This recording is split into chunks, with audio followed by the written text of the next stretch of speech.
Ahoy, good Cat Mojo tears. It is I, your cat daddy and cruise director for the day, Jackson Galaxy. And today we take your questions, as we do a lot. And by we, I mean me. And that's what I do, and I'd love to do it, and I'm glad that your questions keep coming in. In the meantime, I want to introduce you to my new best buddy, Jana, and her best buddy, Enchilada. You'll see what I'm talking about in a second. Hi, I'm Jana. This is my boy Enchilada. He is 7, and he's been exhibiting this behavior since I got him when he was about 3. He humps egregiously at stuffed animals. Whoa, okay. Not only does he hump stuffed animals, but he does it egregiously. Jana's my best friend. Moving on. I have always had to hide all of these stuffed animals I have around because every time he sees a stuffed animal, he will take it, go at it for 20 minutes to an hour. That's a long time. 20 minutes to an hour of continuous... It's definitely, humping. Is it definitely? Humping. Because of the behaviors and physical signs I see. Wait, let's just stop there. Actually, no. We'll come back to that. I don't want to repress his sexuality, but I'm a little bit concerned that he's like addicted. He does it in view of the dogs. He does it in view of guests. It makes my family uncomfortable to walk into their room and see Enchilada going at it on his bed. I mean, come on. I have to do this, right? Carrying my laundry into the room. Dump, dump, dump. Honey, I have some clean laundry here for you. Oh, Enchilada. Must you?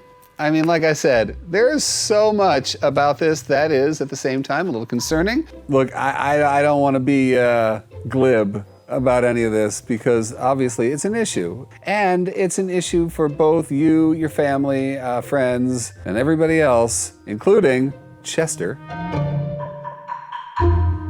But we have that sort of obsessive look right here when he's walking across the table with it.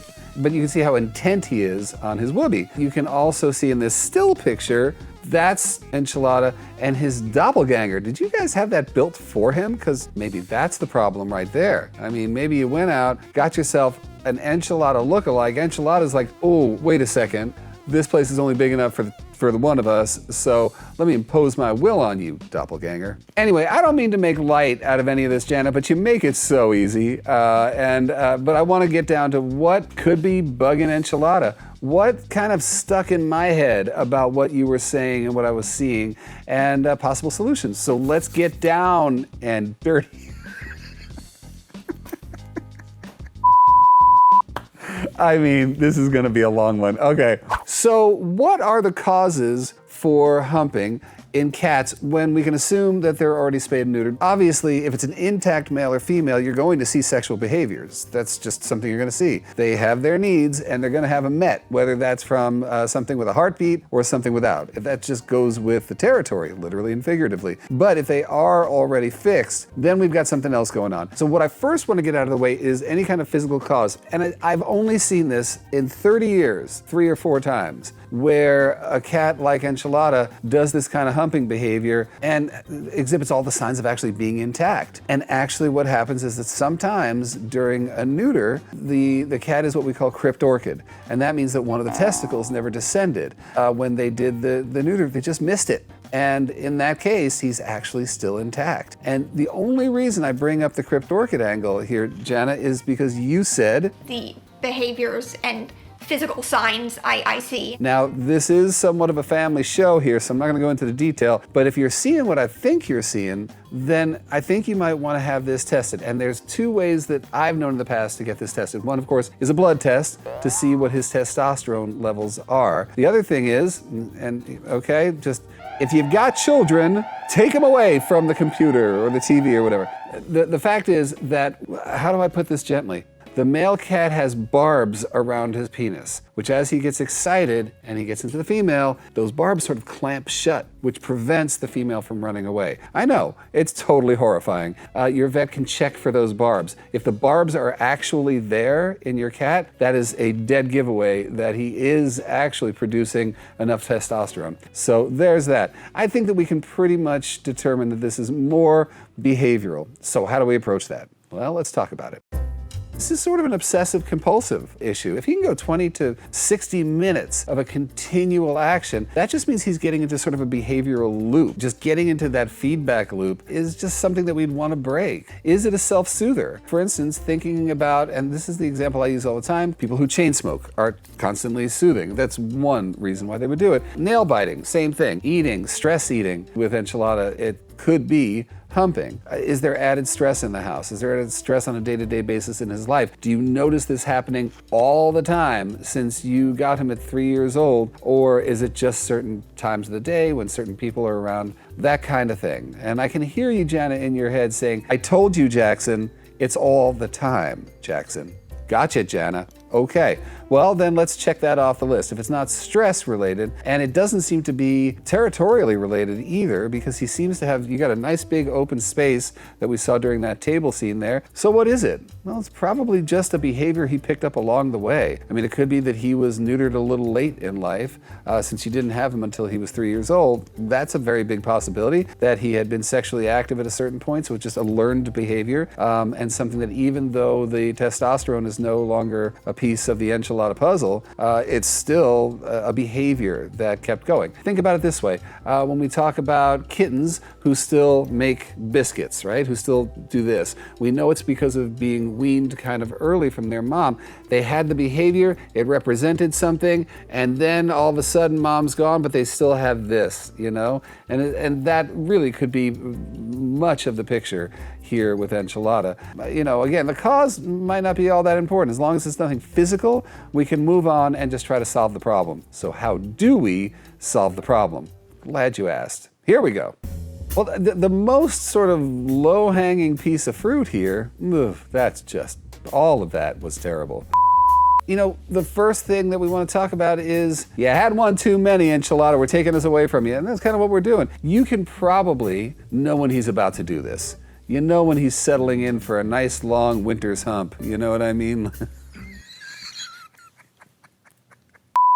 So what can we do? If he's walking around, if he's giving you that vibe of like, oh, I got to do something here, present him with something appropriate. And that's the point here. We're either encouraging something or we're dissuading it. And I think you being able to sort of disrupt this pattern is what's key to it. You know me, Jana, I'm always going to talk about structured playtime. That idea of chasing something across the room, of chewing on it, gnawing at it, and then chasing it some more. And you being the factor in this whole scenario that controls the pace, controls the outcome, controls the beginning and the end, I think is a no-brainer. I think it's something where you structure it, it happens multiple times during the day, and we don't let him call the shots about how he's going to de-stress himself, you know? Why don't you just sort of journal this a little bit? You know, he's going for it right now. What time of day is it? What's going on with the family? Is it our uptime of the day? Is there something that could be stressing him? When was the last time he ate?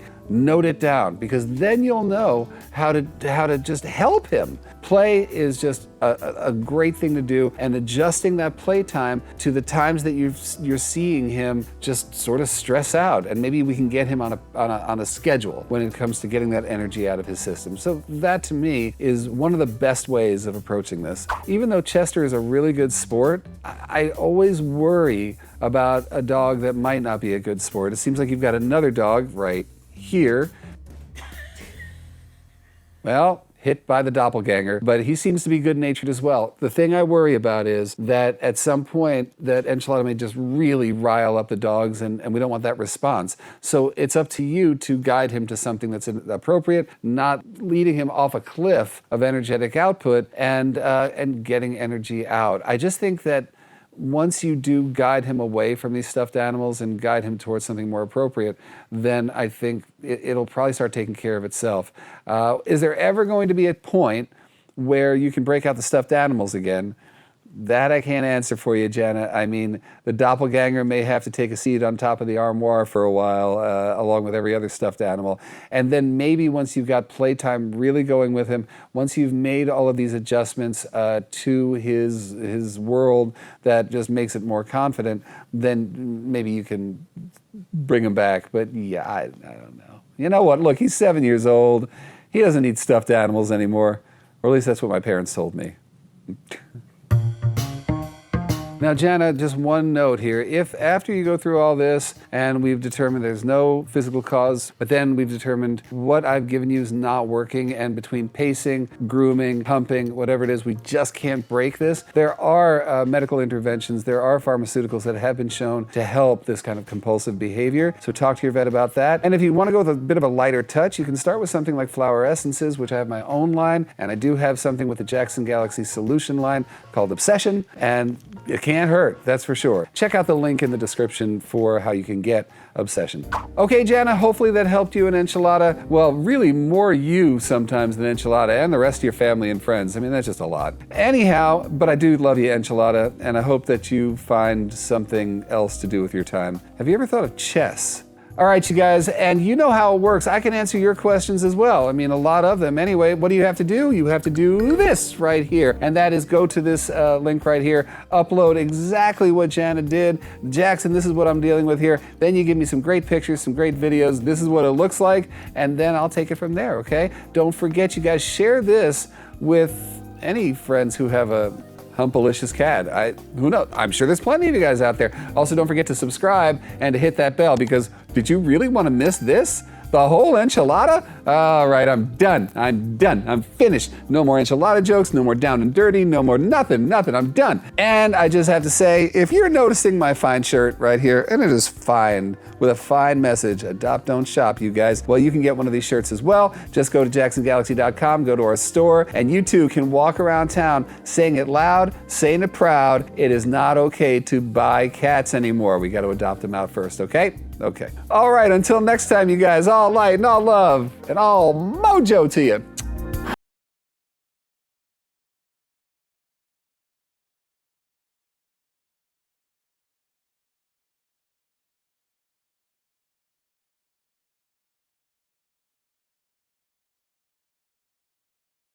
Enchilada. Meow.